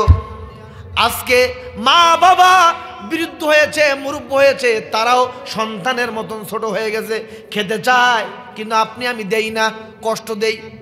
শুধু তাই নয় আমার বন্ধুগণ, এহসানের ব্যাখ্যা, ছোট বাচ্চারা যেমন খেতে পারে না, মা খাওয়ায় দেয়। ছোট বাচ্চারা জামা পরতে পারে না, আমরা তাদেরকে জামা পরাই দেই। ছোট বাচ্চারা হাঁটতে পারে না, আমরা তাদেরকে হাত ধরে ধরে হাঁটাই। ছোট বাচ্চাদের ওষুধ লাগলে সাথে সাথে আমরা নিয়ে আসি। গোসল করতে পারে না, তাদেরকে আমরা গোসল করাই দেই। আজকের মা, আজকের বাবা বিছনায় পড়ে গিয়েছে, খেতে পারে না, গোসল করতে পারে না, জামা পরতে পারে না। সন্তানদেরকে ওয়াবিল ওয়ালিদাইনি ইহসানা, তাদেরকে ইহসান করতে হবে, খাওয়াই দিতে হবে, পরাই দিতে হবে। কথা বলেন ঠিক না বেঠিক? যদি আমরা করতে পারি, এগুলো যদি করতে পারি, আল্লাহ রব্বুল আলামিন আপনার দুনিয়াতেই রিজিকের রাস্তা প্রশস্ত করে দেবে। তাম দেশে আপনি খবর নিয়ে দেখেন, আজকে যারা বড় লোক হয়েছে মা বাবার দোয়ার বরকতে, ঠিক কিনা? মা বাবার দোয়ার বরকতে। মক্কা শরীফের অসংখ্য ইমাম আছে, ফাদিলাতুল শাইখ আল্লামা আব্দুর রহমান আস-সুদাইসি, তিনি মক্কার এমনি এমনি ইমাম হয় নাই। 5 বছরের শিশু ছিল, মা এসেছিল মক্কায় হজ করতে। মক্কার দরজা ধরে, মুলতাজিমের দরজা ধরে দোয়া করেছিল, রব্বুল আলামিন আমার এই কলিজার টুকরা সন্তান আব্দুর রহমান সুদাইসিকে তুমি এই ঘরের খাদেম বানিয়ে দিও, এটাই তোমার কাছে আমার ফরিয়াদ। আল্লাহু আকবার। তার জীবন থেকে আমরা যতটুকু পেয়েছি, জেনেছি, এই আব্দুর রহমান সুদাইসি সাহেবকে মায়ের দোয়ার বরকতে শুধু কাবা ঘরের খাদেম বানা নাই, অসংখ্য 7-8 জন ইমাম খতিবের মধ্যে প্রেসিডেন্ট বানিয়ে দিয়েছে। আল্লাহু আকবার। শুধু তাই নয়, আজকেও আমরা এখানে যারা এসেছি আপনারা আমাদেরকে সম্মান দেন। দুনিয়াতে অসংখ্য আলেম ওলামা সম্মান পায়, অনেক দায়িত্বশীলরা সম্মান পায়। খবর নিয়ে দেখেন ওই মা আর বাবার দুয়ার বরকতে। কথা কোন ঠিক না বে ঠিক? গ্যারান্টি, এটা একবার 100%। নবীজি বলেছেন রিজিকের দিক থেকে চাঙ্গা হতে চাও, সম্পদ বাড়াতে চাও, মা বাবার খেদমত করো। মা বাবার দোয়া ছাড়া এই পৃথিবীতে আপনি প্রতিষ্ঠিত হতে পারবেন না, কেউ পারে নাই। জোরে বলুন আল্লাহু আকবার। আর মা বাবার দোয়া সাথে সাথে বিদ্যুতের চাইতে আল্লাহর দরবারে পৌঁছিয়ে যায়। সুবহানাল্লাহ। আমার ভাইরা, বিশ্বনবীর সাহাবী হযরতে আলকামা রাদিয়াল্লাহু তাআলা আনহু মৃত্যুর শয্যায়, জানটা বের হবে, জান বের হয় না, কষ্ট হয়, শ্বাসকষ্ট হয়। সাহাবীরা বললেন, হুজুর আপনার সাহাবী হযরতে আলকামা মৃত্যুর শয্যায়, কিন্তু মৃত্যু তো হয় না, জানটা বের হবে কিন্তু হয় না, কষ্ট হচ্ছে, আপনি একটু দোয়া করুন আল্লাহ রব্বুল আলামিন আপনার সাহাবী হযরতে আলকামার জন্য কষ্ট না হয়, শান্তিতে যেন তার মৃত্যুটা হয়ে যায়। নবীজি সাহাবীদেরকে নিয়ে বাড়িতে গেলেন। বাড়িতে যাওয়ার পরে দেখলেন মৃত্যুর শয্যায় খুবই কষ্ট হচ্ছে। মাকে ডাক দিয়ে বললেন, মা আপনার সন্তান আলকামা মৃত্যুর শয্যায় খুবই কষ্ট হচ্ছে, কারণ কি? নবীজি বললেন, মনে হয় আপনার মনে অনেক কষ্ট দিয়েছে, আপনি মনে হয় কষ্ট পেয়েছেন, এই জন্য হয়তোবা আলকামার কষ্ট হচ্ছে। ইয়া রাসূলুল্লাহ, ইয়া হাবিবাল্লাহ, আমার আলকামা নামাজের দিক থেকে কোনো কমতি ছিল না, যাকাত, দান, সদকা, তাহাজ্জুদ সব ঠিক ছিল, কিন্তু আমার আলকামা বিবাহের পরে আমি মায়ের কথা মোটেও শুনতো না, শ্বশুর বাড়ির কথা, বউয়ের কথা ছাড়া একটাও সিদ্ধান্ত নিত না, এই জন্য আমি মা কষ্ট পেয়েছি। নবী বলেন, ও মা এখনো সময় আছে, মাফ করে দাও। যদি মাফ না করো, এভাবে যদি আলকামার মৃত্যু হয়ে যায়, যতই নামাজ পড়ো, রোজা রাখো, হজ করো, যাকাত দে, আমার সাহাবী আলকামা জাহান্নামের আগুনে যাবে। জোরে বলেন নাউজুবিল্লাহ। মায়ের মনে ব্যথা, মা তো মাফ করতে চায় না, অনেক কষ্ট দিয়েছে। নবীজি বলেন, সাহাবীরা আগুনের ব্যবস্থা করো, লাকড়ির ব্যবস্থা করো, আগুন দাও দাও করে জ্বলছে। ও মা তুমি যদি মাফ না করো, জাহান্নামে যেহেতু যাবে, দুনিয়ায় থাকতেই আপনার সামনে আগুনের ভিতরে পড়া শুরু হয়ে যাক। মা কলিজার ভিতরে আগুন ধরে গিয়েছে। এই পৃথিবীতে সন্তান যতই বেঈমান হোক, যতই কুলাঙ্গার হোক, সন্তান যদি মায়ের কাছে এসে একবার সরি বলতে পারে, মাফ চাইতে পারে, বাবা মা সাথে সাথে তাদেরকে মাফ করে দেয়। কথা বলেন ঠিক না বেঠিক? আমার যুবক ভাইয়েরা, আমার তরুণ, আমার ভাইয়েরা, বউ গেলে বউ আসবে, কিন্তু মা এমন একটা জিনিস, ময়াকারে মা একটা শব্দ। মসজিদ লিখতে যাবেন, মা লাগবে। মক্কা লিখতে যাবেন, মা লাগবে। মদিনা লিখতে যাবেন, মা লাগবে। মুহাম্মাদুর রাসূলুল্লাহ লিখতে যাবেন, মা লাগবে। আজকে আমরা যারা এখানে এসেছি, আমরা যারা জনম দুগুনি মা হারিয়েছি, আমরাই জানি মা কারে কয়। এই পৃথিবীর সবচাইতে বড় আপন, সবচাইতে কাছের মানুষ সন্তানের মনের কথা কেউ বোঝে না, এই পৃথিবীতে একজনে বুঝতে পারে, তিনি হচ্ছেন মা। কথা কোন ঠিক কিনা? আপনি যখন ঢাকা থেকে আসেন, আপনার বোনগুলি আপনার ব্যাগের দিকে তাকায় থাকে, কি নিয়ে এসেছেন। আপনার বউ, আপনার শালি, আপনার আপনজন ভাই বেরাদার সবাই ব্যাগের দিকে তাকায়। আর জনম দুঃখিনী মা, সন্তান ঢাকা থেকে এসেছে, মার চোখ সাথে সাথে সন্তানের চেহারার দিকে চলে যায়। আমার সন্তান না বুঝি দুপুর বেলায় এখনো খায় নাই। কথা কোন ঠিক না বেঠি? আমার ভাইরা, আমার বন্ধুগণ, এই জন্য আল্লাহ তাআলা ওই যে সূরা লোকমান হাকিম তার সন্তানকে ডাক দিয়ে বলছে, বাবা এদিকে আসো, আমি বাবার পক্ষ থেকে তোমার প্রতি অসংখ্য উপদেশ, প্রায় 12 থেকে 13টা উপদেশ দিয়েছিল।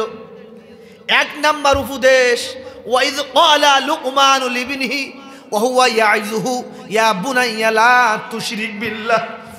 ও কলিজার টুকরা সন্তান, আমি তোমাকে ভালোবাসি, মহব্বত করি। আমি বাবার পক্ষ থেকে তোমার প্রতি আমার আদেশ, জীবনে কোনোদিন কোনো সময় আল্লাহর সাথে তুমি শিরিক করো না। আল্লাহু আকবার কোন। আজকের বাবারা সন্তানদেরকে এই উপদেশ দিতে পারে না, দেওয়ার দরকার আছে না নাই? আল্লাহ পাক খুশি হয়ে গেলেন, ও লুকমান, তুমি 1 নাম্বার উপদেশ দিয়েছো, আমার সাথে কাউকে অংশীদার না করতে, শিরিক করা যাবে না। ইন্না শিরিকা লা যুলমুন আযীম, নিঃসন্দেহে শিরিকটা মহা বড় জুলুম। আল্লাহ পাক খুশি হয়ে গেলেন, এই লুকমানের কথাগুলি কোরআনের ভিতরে উঠায় দিলেন। শুধু উঠান নাই, ওই সূরার নাম আল্লাহ পাক লুকমান হাকিম হিসাবে পরিচিত করে দিয়েছেন। আল্লাহু আকবার। শুধু কি তাই, ডাক দিয়ে বলছে, লুকমান, তুমি আমার রবের সাথে তোমার সন্তানের পরিচয় করে দিয়েছো, আর আমি আল্লাহ তাআলা আমিও সন্তানদেরকে, তামাম দুনিয়ার সব সন্তানদেরকে বলি, ওয়াসাইনাল ইনসানা বিওয়ালিদাইহি হামালাতু উম্মুহু ওয়াহনান আলা ওয়াহনি ওয়া ফিসালুহু ফি আমাইনি আনিশকুরলি ওয়া লিওয়ালিদাইকা ইলাইয়াল মাসির। আল্লাহু আকবার। ও পৃথিবীর সন্তানেরা, তোমার মা বড়ই কষ্ট ধারণ করেছে, পেটে ধারণ করেছে, খেতে পারে নাই, ঘুমাতে পারে নাই, আরাম করতে পারে নাই, বছরের পর বছর তোমাকে দুধ পান করিয়েছে, নিজে ঘুমাইতে পারে নাই, খেতে পারে নাই।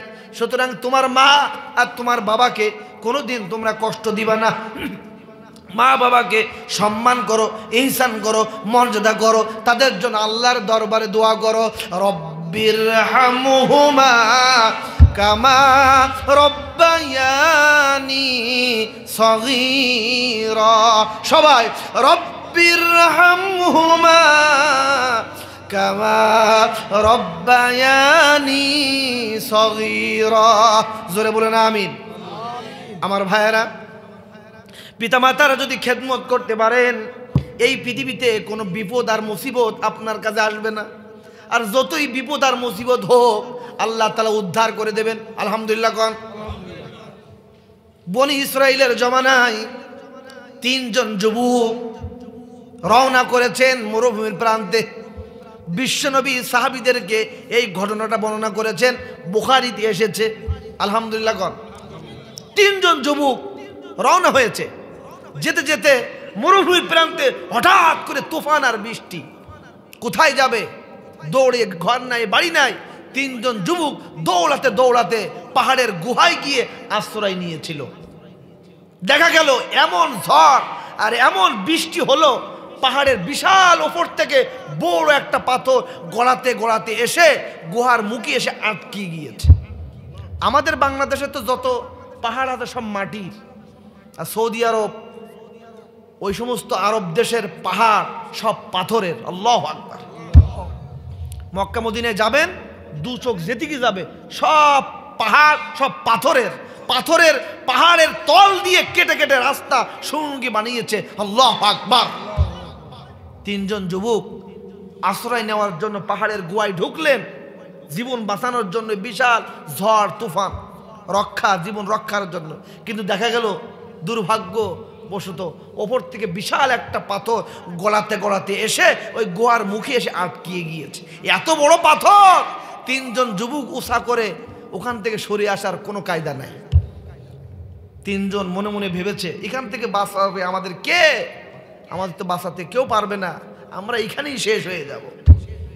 ওই সময় তো আর মোবাইল ছিল না, ফোন করলাম ফায়ার সার্ভিস চলে আসবে, জনগণ চলে আসবে, কে বাঁচাবে?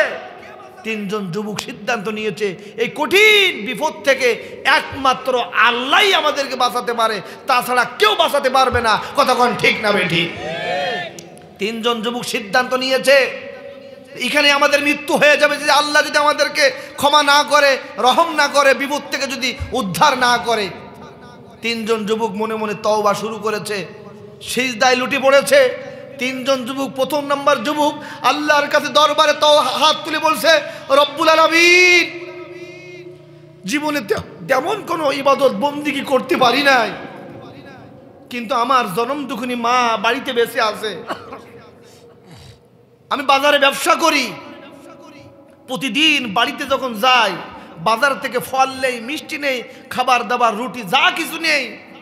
বাড়িতে যাওয়ার পর আমার ওই বৃদ্ধা মাকে সর্বপ্রথম না দিয়ে, তার মুখে তুলে না দিয়ে আমি নিজেও খাই না, সন্তানদের খেতে দেই না, স্ত্রীকেও দেই না। আমি আমার মায়ের খেদমত করে আসছি। আপনি তো বলেছেন ওয়াবিল ওয়ালিদাইনি ইহসানা। হায় আল্লাহ তাআলা, ইবাদত বন্দেগী তেমন নাই, যুবক মানুষ, গুনাহগার মানুষ, কিন্তু পিতামাতার খেদমত করেছি। তুমি তো জানো, তুমি তো সাক্ষী। হায় আল্লাহ তাআলা, মায়ের খেদমতের ওসিলায় হায় আল্লাহ তাআলা তোমার কাছে যদি পছন্দ হয়ে থাকে আজকের এই কঠিন বিপদ থেকে গোয়ার ভিতরে বিশাল পাথরটা মেহেরবানি করে একটু সরায় দাও। দেখা গেল পিতামাতার খেদমতের ওসিলায় যখন আল্লাহর দরবারে দোয়া করলেন, বিশাল পাথরটা 3 ভাগের 1 ভাগ সাথে সাথে সরে গিয়েছে। আল্লাহু আকবার। তাহলে বোঝা যায় পিতামাতার খেদমত, পিতামাতার দোয়া বিদ্যুতের মতন আরশে আযিমে পৌঁছে যায়। আলহামদুলিল্লাহ। দ্বিতীয় নম্বর যুবক দোয়া করছে, রব্বুল আলামিন, ইবাদত বন্দেগী তেমন নাই, মা বাবার খেদমতও তেমন নাই, কিন্তু আমি যুবক ছিলাম, যৌবন ছিল, শক্তি ছিল। আমার শয়তানের ধোঁকায় পড়ে আমার টাকা পয়সার কোনো অভাব ছিল না। মহামারী দেখা দিয়েছিল সমাজের ভিতরে, আমার চাচাতো বোনেরা সাহায্য নেওয়ার জন্য আমার বাড়িতে এসেছিল। আমি সুযোগে সদ্ব্যবহার করেছিলাম, বলেছিলাম সাহায্য দিতে পারি যদি আমার চাচাতো বোন তুমি যদি আমাকে একটু প্রেম নিবেদন করতে পারো, দিতে পারো, তোমাকে যদি ভোগ করতে দিতে পারো, আমার চাহিদা যদি মেটাতে পারো, তাহলে আমার যত সাহায্য টাকা পয়সা যা দরকার নিয়ে যাও, কোনো সমস্যা নাই। আজকেও সমাজে দেখবেন বড় বড় চেয়ারের মালিক যারা, বিভিন্ন ফ্যাক্টরির বস যারা, চাকরির পদোন্নতি সাহায্য নেওয়ার জন্য গরিবরা, শ্রমিকরা বিভিন্ন জায়গায় নির্যাতনের শিকার হয়। কথা বলেন ঠিক না বেঠিক? এমন লম্পট চরিত্রহীন ব্যক্তি এই সমাজে কম না বেশি? 2-1টা মাঝে মধ্যে মোবাইলে ভাইরাল হয়ে যায়, দেখা যায় তাদের চরিত্র কেমন। যুবক মানুষ ডাক দিল রব্বুল আলামিন। রাতের বেলায় আমি যখন চাচাতো বোনের দরজার কাছাকাছি, কোন কোন রেওয়াতে এসেছেন ঢুকছেন, শরীরে স্পর্শ করবেন, এমন সময় আল্লাহর বান্দি ডাক দিয়ে বলছে, ওগো ভাই, আল্লাহকে ভয় করুন, জাহান্নামকে ভয় করুন, আপনি মেহেরবানি করে আমাকে বিবাহ করুন, আমাকে পবিত্র করুন, আমাকে অধিকার দিন, এরপরে আমাকে গ্রহণ করুন। আল্লাহকে ভয় করুন, জাহান্নামকে ভয় করুন। রব্বুল আলামিন, আমি সাহায্য করেছিলাম, শরীরে শক্তি ছিল, যৌবন ছিল, ওই কঠিন মুহূর্তের সময় আমি ইচ্ছা করলে আমি সামনের দিকে যেতে পারতাম, কিন্তু তোমার ভয়ে, জাহান্নামের ভয়ে আমি আর সামনের দিকে যাই নাই, আমি পিছনে চলে এসেছিলাম, তওবা করেছিলাম। ওগো আল্লাহ তাআলা, যৌবনকালে গুনাহ করাটা স্বাভাবিক, কিন্তু আমি করি নাই। ওই কঠিন মুহূর্তের সময় আমি তোমার ভয়ে ফিরে এসেছিলাম। আপনার কাছে যদি যৌবনের এই ইবাদতটা, এই গুনাহ থেকে ফিরে আসা তোমার দরবারে যদি পছন্দ হয়ে থাকে, আজকের আমাদের কঠিন বিপদ পাহাড়ের গুহার ভিতরে আল্লাহ তাআলা মেহেরবানি করে এই পাথরের গুহার মুখ থেকে বিশাল পাথরটা তুমি একটু সরিয়ে দাও। জোরে বলে না আমিন। দেখা গেল সাথে সাথে পাথরটা 3 ভাগ সরে গিয়েছে। আলহামদুলিল্লাহ। নাম্বার 3 নাম্বার যুবক, তিনিও সিজদায় লুটি বললেন, তিনিও আল্লাহর দরবারে তওবা করলেন, দোয়া করলেন, রব্বুল আলামিন ইবাদত বন্দেগী তেমন কিছু নাই, কিন্তু আমি মানুষের হক নষ্ট করি নাই। আমার বাড়িতে রাখাল কর্মচারী চাকরি করত, কাজ করত, একবার তার পারিশ্রমিক না নিয়ে চলে গিয়েছিল, আমি তার পারিশ্রমিকটা হেফাজত করে রেখেছিলাম। বহুদিন পরে আসার পরে ওই পারিশ্রমিক টাকা দিয়ে আমি ছাগল কিনেছিলাম, ওর পেটে যত বাচ্চা কাচ্চা হয়েছিল সব দল বল ওই শ্রমিককে আমি ফিরিয়ে দিয়েছিলাম। হায় আল্লাহ তাআলা, তার হক, হকুল ইবাদ, আমি বান্দার হক, শ্রমিকের হক আমি নষ্ট করি নাই, হেফাজত করেছিলাম, ফিরিয়ে দিয়েছিলাম। তোমার দরবারে যদি কবুল হয়ে থাকে, পছন্দ হয়ে থাকে, আজকের এই কঠিন বিপদ থেকে, এই কঠিন মুসিবত থেকে তুমি আমাদেরকে সম্পূর্ণরূপে গোয়ার মুখ থেকে বড় পাথরটা সরিয়ে দাও। দেখা গেল শ্রমিকের হক, মানুষের হক হেফাজত করার কারণে, ফিরিয়ে দেওয়ার কারণে এর দোয়াও আল্লাহ রব্বুল আলামিন সাথে সাথে কবুল করলেন। 3 জন পথিক, 3 জন যুবকের দোয়া সাথে সাথে কবুল হলো। নতুন করে জীবন পেয়ে আল্লাহ পাক তাদেরকে উদ্ধার করেছিলেন। বলুন আলহামদুলিল্লাহ। সুতরাং তরুণ আর যুবক বন্ধুগণ উপস্থিতি, সম্মানিত উপস্থিতি, পিতামাতার খেদমত যদি করা যায়, রিজকে, সম্মানে, ইজ্জতে বাড়বে, বিপদ আপদ মুসিবত কমবে। এরপর তরুণ আর যুবকরা গুনাহ করতে মন চায়, চতুর্দিকে শুধু গুনাহের গুনাহ, ফেসবুক, মোবাইলে এমন অশ্লীল শুরু হয়েছে, দিন যত যাচ্ছে অশ্লীল হাতে হাতে চলে এসেছে। তুমি তরুণ, তুমি যুবক, তোমার মন চায় গুনাহ করতে, গুনাহ করার শক্তিও তোমার আছে। তুমি যদি ফিরে আসতে পারো, তওবা করতে পারো, সিলিন্ডার করতে পারো, অবশ্যই লা তাকুনা তুমি রহমাতিল্লাহ, আল্লাহ রহমত দিয়ে তোমাকে কাছে টানা হবে, তোমাকে ক্ষমা করবে। আর এখানে আমরা যারা এসেছি, জনগণের হক, মানুষের হক, স্ত্রীর হক, আত্মীয়দের হক, বোনদের হক, প্রতিবেশীর হক, মানুষের জমির আইল ঠেলা থেকে, বিরত থেকে মানুষের হক যা নষ্ট করা হয়েছে ফিরিয়ে দিতে হবে, ফিরে আসতে হবে, তওবা করতে হবে। তাহলে অবশ্যই আল্লাহ রব্বুল আলামিন যত তওবা আছে সব গুনাহের তওবা আল্লাহ ক্ষমা করবেন, করবেন। জোরে বলুন ইনশাআল্লাহ, আর জোরে বলুন ইনশাআল্লাহ। এখন দৈনন্দিন জীবনে তওবা করার জন্য, ক্ষমা চাওয়ার জন্য আমাদেরকে বেশি বেশি ইস্তেগফার পাঠ করতে হবে। জোরে বলুন কি ইস্তেগফার কারে কয়? আস্তাগফিরুল্লাহ। বলুন আস্তাগফিরুল্লাহ। দৈনন্দিন জীবনে কমপক্ষে 70 থেকে 100 বার। রাজি আছেন? আমাদের দেশে বিভিন্ন এলাকায় নামাজ শেষ হওয়ার সাথে সাথে আসসালামু আলাইকুম ওয়া রাহমাতুল্লাহ, আসসালামু আলাইকুম ওয়া রাহমাতুল্লাহ, আল্লাহুম্মা আমিন। আছে না নাই? রাসূলের এটি সুন্নাহ না। সালাম সাথে সাথে সবাই মিলে একবার বলতে হবে আল্লাহু আকবার। জোরে বলুন আল্লাহু আকবার। আর 3 বার বলতে হবে নামাজের পর পরে আস্তাগফিরুল্লাহ। বলুন আস্তাগফিরুল্লাহ, আস্তাগফিরুল্লাহ, আস্তাগফিরুল্লাহ।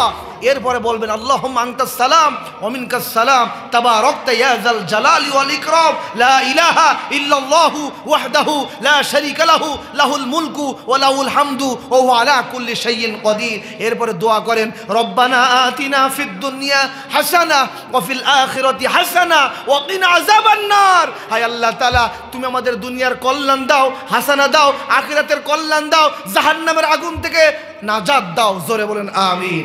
এরপরে দোয়া করেন হাঁটতে, চলতে, ফিরতে, খাইতে, ঘুমাতে, বাসে, ট্রেনে, বিমানে, সব জায়গায় আপনি হাঁটবেন। দৈনন্দিন জীবনে ইস্তেগফারের আমল যদি করতে পারেন তাহলে দুনিয়ায় থাকতেই আপনাকে 5টা পুরস্কার দেওয়া হবে। জোরে বলুন কয়টা? আজকে আপনি মাহফিলে কষ্ট করে এসেছেন, তবারক কি আছে? নাই। এই জন্য আল্লাহর পক্ষ থেকে এই আমলটা যদি নিয়ে যেতে পারেন তাহলে আপনার জন্য এই মাহফিল থেকে 5টা পুরস্কার। কয়টা? তবারক না থাকতে পারে, টাকা পয়সা না থাকতে পারে, কিন্তু 5টা পুরস্কার নিয়ে আমলটা নিয়ে আমরা বাড়ি দেবো। জোরে বলি ইনশাআল্লাহ। কয়টা পুরস্কার বলবো না শেষ করে দেব? নাম্বার 1, ফাকুলতু আস্তাগফিরু রাব্বাকুম ইন্নাহু কানা গফফারা। হাঁটতে, চলতে, ফিরতে দৈনন্দিন জীবনে যদি কমপক্ষে 70 থেকে 100 বার ইস্তেগফারের আমল যদি করতে পারেন 5টা পুরস্কার পাবেন। নাম্বার 1, আল্লাহ রব্বুল আলামিন আপনাকে গুনাহ মুক্ত জীবন দান করবেন। আলহামদুলিল্লাহ। গুনাহমুক্ত জীবন নিয়ে থাকার দরকার আছে না নাই? গুনাহ অবস্থায় যদি আপনার আমার মৃত্যু হয়ে যায়, তাহলে একটা কবিরা গুনার কারণে শত শত বছর জাহান্নামে থাকা লাগবে। কথা কোন ঠিক না বে ঠিক? এই জন্য আমরা আল্লাহর কাছে দোয়া করব, রব্বুল আলামিন আমাদেরকে গুনাহমুক্ত জীবন দাও, গুনাহমুক্ত আমাদেরকে মৃত্যু দাও। জোরে বলুন আমিন, আর জোরে বলুন আমিন। আর নাম্বার 2, রিজিকে প্রশস্তে, রিজিকে বরকত দিয়ে দেবে। নাম্বার 3, বিপদ আর মুসিবত থেকে আল্লাহ হেফাজত করবে। নাম্বার 4, টেনশন মুক্ত, হতাশা মুক্ত জীবন আল্লাহ আপনাকে দান করবে। টেনশন, হতাশা, প্রধানমন্ত্রী, রাষ্ট্রপতি, দায়িত্বশীল, বক্তা, শ্রোতা, ইমাম, খতিব, বিরোধী দল সবার টেনশন, হতাশা আছে না নাই? এই হতাশা থেকে, টেনশন থেকে বাঁচতে হলে বেশি বেশি পড়তে হবে আস্তাগফিরুল্লাহ। ঠিক না ভাই? ঠিক। আর নাম্বার 5, যাবতীয় অ্যাক্সিডেন্ট থেকে, মহামারী থেকে আল্লাহ আপনাকে হেফাজত করবে। আলহামদুলিল্লাহ কম। নাম্বার 5, ইস্তেগফারের আমল যদি আপনি অব্যাহত রাখতে পারেন, তাহলে আল্লাহ রব্বুল আলামিন আপনাকে ইস্তেগফার করতে করতে, আল্লাহ পাক আপনার মাফ করতে করতে আপনি আল্লাহর দরবারে কাছাকাছি এতটা চলে যাবেন, যখনই দোয়া করবেন, গুনাহ তো নাই, দোয়া করতে দেরি, কবুল হতে দেরি নাই, আপনাকে আল্লাহ তাআলা মুস্তাজাবুদ দাওয়া বানাই দেবে। জোরে বলুন আল্লাহু আকবার, আর জোরে বলুন আল্লাহু আকবার। আমরা মুস্তাজাবুদ দাওয়া হতে চাই কি চাই না? ইমাম আহমদ বিন হাম্বল রহমাতুল্লাহি আলাইহি দ্বীনের কাজে সফরে এসেছিলেন। কাজ করতে করতে রাত হয়ে গেল। মাগরিবের নামাজের পর মসজিদে বসে বসে বিভিন্ন আমল, জিকির, আজগার সব শেষ করলেন। ইশারের নামাজও পড়লেন। ইশারের নামাজের পর সমস্ত মুসল্লি বের হয়ে গেল। ইমাম আহমদ বিন হাম্বল রহমতুল্লাহ আলাইহি তিনি মসজিদের মধ্যে বসে আছেন।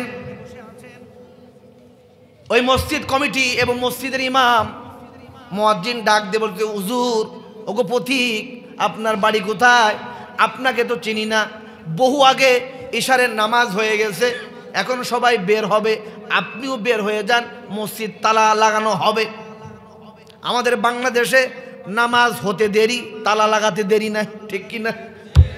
মুসাফিররা পরে যারা আসবে কোথায় নামাজ পড়বে এই গুরুত্ব, এই দায়িত্ব আমাদের নাই, এটা ঠিক না। মসজিদের জন্য সব সময় মুসাফির ভাইয়েরা, পথচারীরা নামাজ পড়ার জন্য একটা ব্যবস্থা মসজিদ কমিটিকে করতেই হবে। বারান্দায় হোক, সাইটে হোক, দারোয়ান রেখে হোক, মুয়াজ্জিন রেখে হোক, খাদেম রেখে হোক, করতেই হবে। এটা মসজিদের হক, জনগণের হক। কথা কোন ঠিক না বে ঠিক? নামাজ শেষ, মসজিদ তালা, আর তালা লাগাবে না কে? চোরের তো আর অভাব নাই। কথা কোন ঠিক কি না? মসজিদের মাইক, ফ্যান, লাইট, ব্যাটারি যা আছে সব চুরি হয়ে যায়, এই জন্য বাধ্য হয়ে তালা লাগা।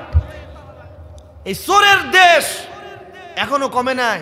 মসজিদেরও জিনিস চুরি থেকে, হেফাজত থেকে, চুরি থেকে রেহাই পায় না। এই জন্য আল্লাহর আইন কায়েম করতে হবে, তা না হলে চোর সম্পূর্ণভাবে বন্ধ হবে। ইমাম আহমদ বিন হাম্বল মসজিদ থেকে বের হয়ে গেলেন, হাঁটতেছে, হাঁটতে হাঁটতে সামনে বাজার, গভীর রাত, বাজারের সব দোকানপাট বন্ধ, একটা দোকান খোলা আছে, টিপ টিপ করে আলো জ্বলছে। একটা হোটেল দোকানদার রুটি বানাচ্ছে। ওই যে রাতের বেলায় সওদাগররা আসবে, টেরাগালারা আসবে, বিভিন্ন মানুষ আসবে যাবে, ওখানে বসবে, রেস্ট নেবে, রুটি খাবে, নাস্তা করবে। ইমাম আহমদ বিন হাম্বল রহমাতুল্লাহি আলাইহি তিনি দোকানের সামনে গিয়ে সালাম দিলেন।